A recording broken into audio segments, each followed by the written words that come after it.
कक्षा 10वीं के विद्यार्थियों को हिंदी सब्जेक्ट से आईएमपी प्रश्न बता देता हूँ। तो वार्षिक पेपर के लिए बहुत ही महत्वपूर्ण प्रश्न है। जो प्रश्न मैं बताऊँगा उनको आपको पढ़ना ही है, ठीक है? क्योंकि यही प्रश्न एग्ज़ाम में देखने को मिलेगा। देखो पहला प्रश्न यहाँ पे देखो, ये जो अध्याय है ये है मैं मज़दूर हूँ, ठीक है? इस अध्याय से कौन-कौन से प्रश्न आईएमपी है तो देख लेते हैं। देखो एक प्रश्न है मज़दूर के प्रति सहानुभूति क्यों रखनी चाहिए? तो इसका उत्तर मैंने लगा दिया है, ठीक है? तो ये आईएमपी है, आईएमपी जो टिक है उसको आपको पढ़ना ही है। तो जो-जो प्रश्न मैंने टिक किया है उन प्रश्नों को दिखा देता हूँ। तो पहला प्रश्न आप लोग देख लिए, इसका उत्तर क्या होगा? संस्कृति के विकास व समृद्धि का कारण मज़दूर ही है, क्योंकि समस्त चीज़ों के उत्पादन में उनका ही योगदान है। इतना सब करने के बाद भी उसका जीवन अभाव से ग्रस्त है। उसका संघर्ष सोचनीय है, इसलिए हमें उनके प्रति सहानुभूति रखनी चाहिए। इसके बाद दूसरा प्रश्न देखो, ये भी इम्पोर्टेंट है। इस प्रश्न में ये प्रश्न कौन-सा है देखते हैं। तो दुनिया में क्या नहीं, कौन-सी चीज़ मैंने अपने हाथों पैदा नहीं की? इस कथन को ध्यान में रखकर मज़दूरों के लिए किए गए निर्माण कार्यों को अपने शब्दों में लिखिए। तो उत्तर में क्या लिखना है? लिखना है उत्तर में मज़दूर ही जीवनबद्ध श्रम शक्ति की इकाई है। वह निर्माण करता है, सुई से लेकर हवाई जहाज़ तक के उसने विकास के मार्ग में निर्माण अबाध गति से जारी रखा है। धरती की उर्वरा शक्ति बढ़ाना, नदियों पर पुल बाँधों का निर्माण करना, समुद्री जहाज़ों, वायुयान, खनिज उत्पादन, कृषि इत्यादि अनेक ऐसे कार्य हैं जो मज़दूरों के श्रम से ही संभव हो सके। इनके बिना समाज के विकास की कल्पना भी नहीं की जा सकती। इसके बाद नेक्स्ट प्रश्न दिखाता हूँ। ये वाला प्रश्न देखो, ये भी इम्पोर्टेंट है।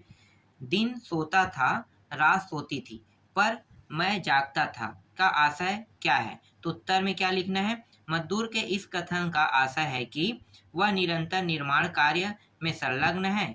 उसने कभी हार नहीं मानी, कर्तव्य विमुख नहीं हुआ, संसार की परिवर्तनशीलता उसके लिए मायने नहीं रखता है। वह निरंतर अपने कर्म पथ की ओर अग्रसर है। ठीक है? इसके बाद देखो ऐसे प्रश्न आते हैं, लेकिन इसे मैंने टिक नहीं किया है, तो अगर आप छोड़ना चाहो तो छोड़ सकते हो। पाठ में उन पंक्तियों को छाँट कर लिखिए जिनमें मज़दूर की व्यवस्था दिखाई देती है। ठीक है? तो मज़दूर की व्यवस्था कहाँ-कहाँ दिखाई देती है, इसका उत्तर मैं आपको दिखा देता हूँ। ये रहा, ठीक है? लेकिन मैंने टिक नहीं किया है, फिर भी मैं आप लोगों को दे रहा हूँ। चलो आगे दिखाता हूँ। देखो 5वां प्रश्न, यहाँ पे ये टिक नहीं है। कौन-सा प्रश्न है? निर्माण के प्रति मज़दूरों की निरंतर प्रतिबद्धता किन-किन बातों में ज़ाहिर होती है, ठीक है? तो ये टिक नहीं है, तो फिर भी इस प्रश्न को एक बार पढ़ लेना। जो टिक है सिर्फ़ उसी प्रश्न को मैं आईएमपी मानता हूँ और वही एग्ज़ाम में आएँगे, ठीक है? लेकिन कुछ ऐसे प्रश्न भी होते हैं जो टिक नहीं है, उनमें से 1-2 प्रश्न आ जाते हैं, ठीक है? तो इसलिए आपको इसको भी पढ़ना है। मज़दूर नहीं होते तो हमारी दुनिया के विकास कार्यों का क्या होता, कल्पना कर अपने शब्दों में लिखिए। तो उत्तर अगर आपको लिखना है तो बस इतना ही लिखना है, ज़्यादा नहीं है, छोटा-सा 2 नंबर के में आएगा ये प्रश्न। ये प्रश्न आएगा तो 2 नंबर के ही रहेगा। इसके बाद देखो 7वां, आज भी देश-विदेशों से कई जगहों पर जानवरों की लड़ाइयों का आयोजन किया जाता है। इन लड़ाइयों में कई बार जानवर व इंसानों की मृत्यु तक हो जाती है।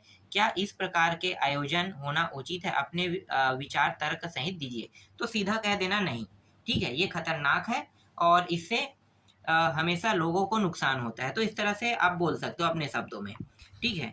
चलो आगे देखते हैं। ये टिक पड़ा हुआ है, इसका आंसर मैं आपको दे रहा हूँ, ये इम्पोर्टेंट है।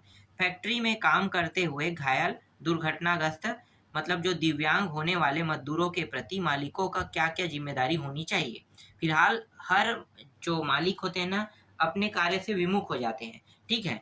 लेकिन ऐसा नहीं होना चाहिए। अगर कोई किसी व्यक्ति को क्षति होता है तो उसे इलाज करवाना चाहिए, उसे कुछ पैसे राहत राशि देना चाहिए, ये सब चीज़ करना चाहिए। तो इसी के बारे में बताया है। उनका बीमा करवाना चाहिए, अपाहिजों को मुआवजा तथा घायलों का इलाज भी होना चाहिए, घायलों के परिवार को आर्थिक सहायता मिलना चाहिए, उक्त स्वास्थ्य सुरक्षा व शिक्षा पर यथोचित कार्य होने चाहिए, शीर्ष कागजी तौर पर नहीं, इत्यादि। ठीक है, इसके अलावा और भी है। चलो आगे देखते हैं। प्राचीन काल में गृहिणियों को ऋषियों के द्वारा दी जाने वाली हिदायत सामग्री द्वीप दृश्य त्रुसद में मजदूरों इंसानों की साम्यता पशुओं से करना क्या सही था? तर्क सहित उत्तर दीजिए। तो ये जो है ना, इसका भी आंसर चलो मैं दिखा देता हूँ। ठीक, आधा और थोड़ा सा और है ये वाला। ठीक है, इंपॉर्टेंट नहीं था तो मैं उसको पढ़ के नहीं बता रहा हूँ। ठीक है, जो इम्पोर्टेंट है उसको मैं पढ़ के बता रहा हूँ। देखो ये इम्पोर्टेंट है। आपके जीवन में कई लोग ऐसे होंगे जिनका प्रभाव पड़ा होगा। उनमें से किसी एक व्यक्ति के बारे में लिखिए। एक व्यक्ति के बारे में लिखना है। तो देखो क्या लिख सकते हो उस एक व्यक्ति के बारे में? मेरे जीवन में यूँ तो बहुत से लोग हैं जिनका प्रभाव मुझ पर पड़ा है, किंतु उनमें से एक हमारे स्कूल के प्राचार्य थे। बच्चों की समस्याओं को दूर करना, उनसे सहानुभूति रखना व व्यक्ति विकास के लिए सहज रहना, ऐसी अनेकानेक खूबियाँ थी जो उन्हें छात्रों के बीच लोकप्रिय बनाती थी। समय की पाबंदी, सहिष्णुता व दया तथा सबसे प्रमुख क्षमाशीलता वो गुण था जिसे मैंने अपने जीवन में आत्मसात किया। आज वो सेवानिवृत्त हो चुके हैं, लेकिन इतने वर्षों बाद भी आज उन्हें सादर याद कर नमन करता हूँ। इसके बाद देखो यहाँ पे एक प्रश्न है, 11वां प्रश्न ये रहा, पीसू वाला। ठीक है, यहाँ पे इसको देख लेना, इसका उत्तर मैं लगा देता हूँ। ये इतना ज़्यादा इंपॉर्टेंट नहीं लगा तो मैंने इसको टिक नहीं किया है। ठीक है, इसी तरह से ख को दिखाता हूँ। ख का उत्तर भी लगा है। देखो यहाँ पे, इन खतरों को दूर करने के लिए विश्व स्तर पर क्या क्या निर्णय लेने होंगे। ठीक है, तो ये प्रश्न आप लोग देख लेना। ये 2 नंबर के प्रश्न है। फिलहाल जितना भी मैं प्रश्न अभी टिक कर रहा हूँ वो चर्चा नंबर के, तो 2 नंबर के भी प्रश्न आपके एग्जाम में आएगा। तो यही सब छोटे छोटे प्रश्न 2 नंबर में आपको देखने को मिलेगा। मजदूरों की हीन दशा का वर्णन अपने शब्दों में कीजिए कह रहा है। तो इसके बारे में मैंने आपको बताया था, वही टॉपिक है, शुरू वाला प्रश्न है जिसके बारे में आपको लिखना है। ठीक है, ये कुछ अलग नहीं है। इसके बाद देखो यहाँ पे है अगला प्रश्न, मजदूर के पारिवारिक जीवन का हाल कैसा होता है? पाठ के आधार पर लिखे। तो पाठ के आधार पर लिखना है, तो यहाँ पे उत्तर देख सकते हो। मजदूर की, देखो आप लोगों को पता होगा जहाँ पे आप रहते हो उस समाज में मजदूर वर्ग रहते हैं। मजदूर वर्ग का मतलब है जिसके पास खेत ना हो, जमीन ना हो। ठीक है, जमीन मतलब घर नहीं कह रहा हूँ, खेत ना हो। तो खेत नहीं रहता है तो वो लोग कहाँ काम करते हैं भाई? हर दिन उन्हें साधन जुटाने के लिए पैसा चाहिए ना, तो कहाँ पे काम करेंगे? प्राइवेट सेक्टर में। ठीक है, जहाँ बिल्डिंग बन रहा है, भवन निर्माण हो रहा है, वहाँ पे। तो ऐसे लोगों के बारे में आप कितना जानते हैं, बस उसे अपने शब्दों में इसे लिखना है यहाँ पे। ठीक है, अपने शब्दों में। इसके बाद देखो यहाँ पे है, कश्मीर का नाम सुनते ही आपके मन में क्या क्या छवि उभरती है, चर्चा करके लिखे। तो बस एक बार पढ़ना, उसके बाद आपको ये समझ में आ जाएगा। ठीक है, आगे दिखाता हूँ। इसके बाद है, मजदूर को श्रम शक्ति की इकाई क्यों कहा जाता है? ठीक है, श्रम शक्ति की इकाई क्यों कहा जाता है, ये इंपॉर्टेंट क्वेश्चन है। मनुष्य के प्रारंभ से अब तक के विकास में श्रम शक्ति की इकाई के रूप में मनुष्य सदैव जीवन से बंधा रहा है। नदियों की धारा को रोककर धरती को उपजाऊ बनाने, अन्न उपजाने, खानों के खनिज पदार्थ और धातु निकालने, भवनों का निर्माण करने, कारखानों में जी तोड़ मेहनत करके उत्पादन करने और मानव जीवन को सुखी एवं समृद्ध बनाने में मजदूर के श्रम की महत्ता और उपयोगिता सर्वविदित है। सचमुच उनमें ये सारे काम जीवन से बंधी हुई श्रम शक्ति की इकाई के रूप में किए हैं और आज भी कर रहा है। इस दृष्टि से मजदूर की महत्ता और उपयोगिता अद्वितीय है। इसके बाद देखो ये प्रश्न, ऐसे प्रश्न आते नहीं एग्जाम में। ठीक है, दोनों वाक्यों को ध्यान से पढ़िए और समझाइए क्या है। तो एक वाक्य ये है, ये वाला है, मैं मेहनतकश मजदूर हूँ, और दूसरा वाक्य यहाँ पे दिया हुआ है, मैं वहाँ भी गोरी दुनिया का पेट भरा। ठीक है, तो ये वाला है, इसका भी उत्तर लगा हुआ है और एक अथवा में दिया हुआ है। तो ऐसे प्रश्न नहीं आते, आप इनको बिल्कुल ना नेग्लेक्ट कर सकते हो, छोड़ देना है आपको। ठीक है, ये वाला टॉपिक, तो दूसरा ये दोनों आप छोड़ सकते हो। इसके बाद मैं आपको दिखाता हूँ नेक्स्ट जो अध्याय है, ये है अपनी अपनी बीमारी है। अपनी अपनी बीमारी वाले अध्याय से दिखाता हूँ इंपॉर्टेंट प्रश्न। ठीक है, इंपॉर्टेंट प्रश्न में देखो ये वाला इंपॉर्टेंट है। पहला प्रश्न 2 नंबर की एग्जाम में मतलब 2 नंबर के 2 नंबर के प्रश्न एग्जाम में यहाँ ऐसे ही आते हैं। तो बीमारी शब्द को लेखक ने किन किन संदर्भों में प्रयोग किया है? तो उत्तर क्या लिखना है? बीमारी शब्द की अभिव्यंजना लेखक ने महत्वाकांक्षा, अपेक्षा, प्राणघातक आदि संदर्भों में की है। ठीक है, इसके बाद देखो ये वाला प्रश्न मैंने टिक नहीं किया है तो आप इसे छोड़ सकते हो, फिर भी मैं इसका उत्तर यहाँ पे लगा रहा हूँ।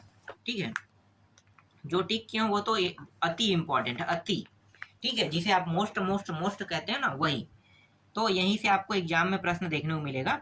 गांधी जी विनोबा जैसों की जिंदगी बर्बाद कर गए, इस पंक्ति का आशय क्या है? ठीक है, इसका भी उत्तर आप देख सकते हो, एक लाइन में ज्यादा नहीं करना, पढ़ना बस है आपको इसको।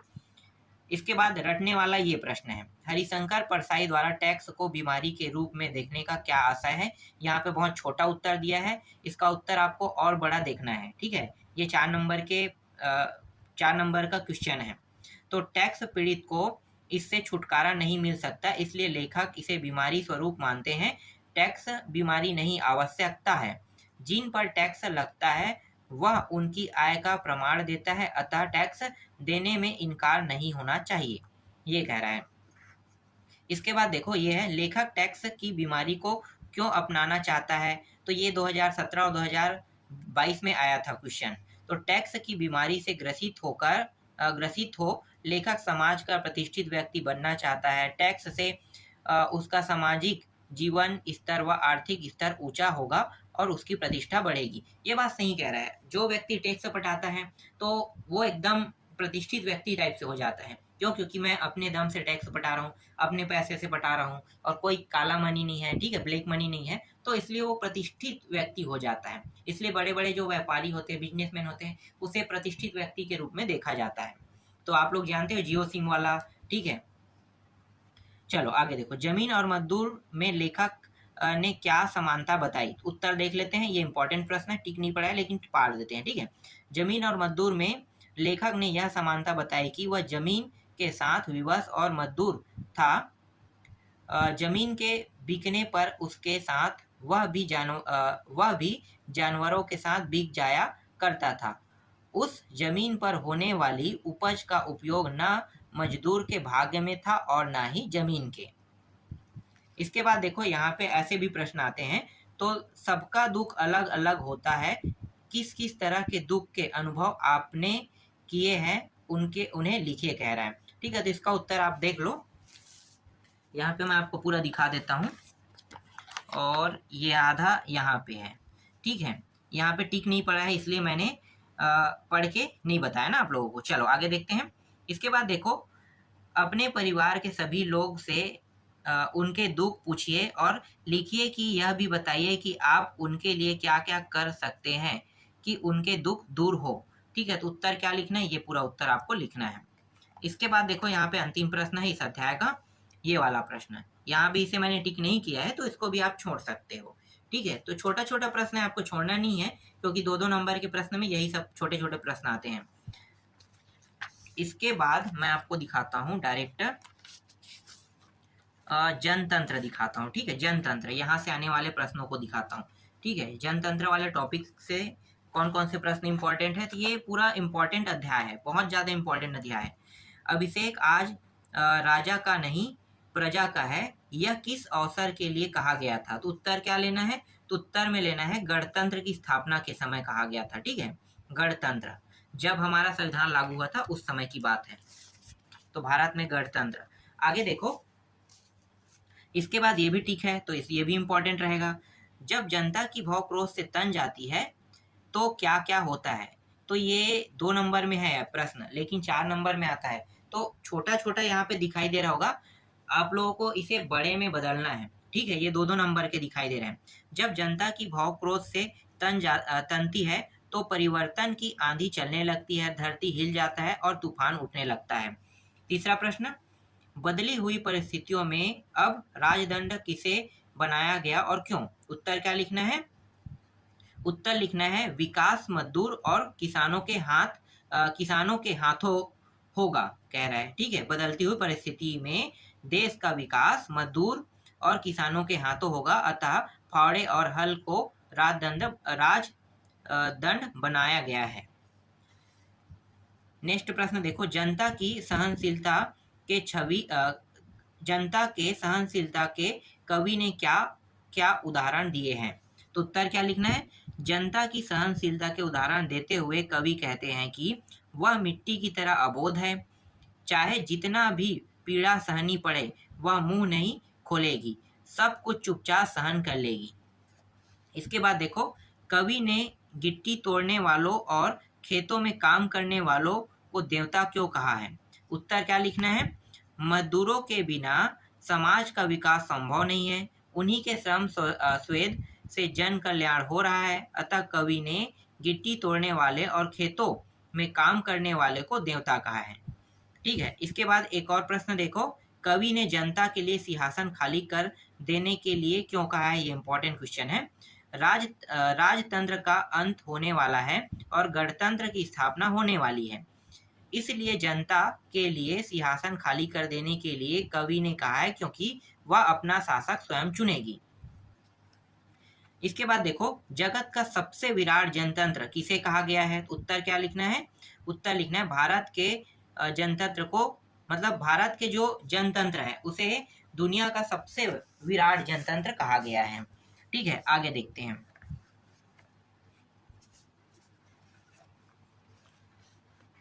इसके बाद 8वां प्रश्न देखो, इसका उत्तर यहाँ पे लगा है, मैं डायरेक्ट 9वां दिखाता हूँ आपको। ठीक है, 9वां का देखो, 9वां का में क्या दिया हुआ है, किसी भी लोकतांत्रिक देश में नागरिकों को जागरूक होना क्यों आवश्यक है। क्यों आवश्यक है, तो ये 4 नंबर के प्रश्न है ना, 2 नंबर में मत बना देना, ये सिर्फ 25 शब्दों में लिखा है। 4 नंबर का प्रश्न कम से कम 75 शब्दों में इसका उत्तर होना चाहिए।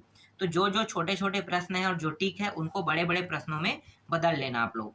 तो लोकतंत्र तभी सफल होगा जब जनता शिक्षित व जागरूक होगी। यदि जनता जागरूक होगी तो वह शासकों पर नियंत्रण रख पाएगी। ठीक है, ये इसका उत्तर है।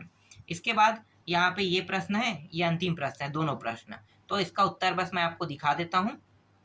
ठीक है, ये रहा। तो इस तरह से 3 अध्याय तक के मैंने आपको दे दिया, बाकी जो बचा उसको नेक्स्ट वीडियो में आपको बता दूंगा।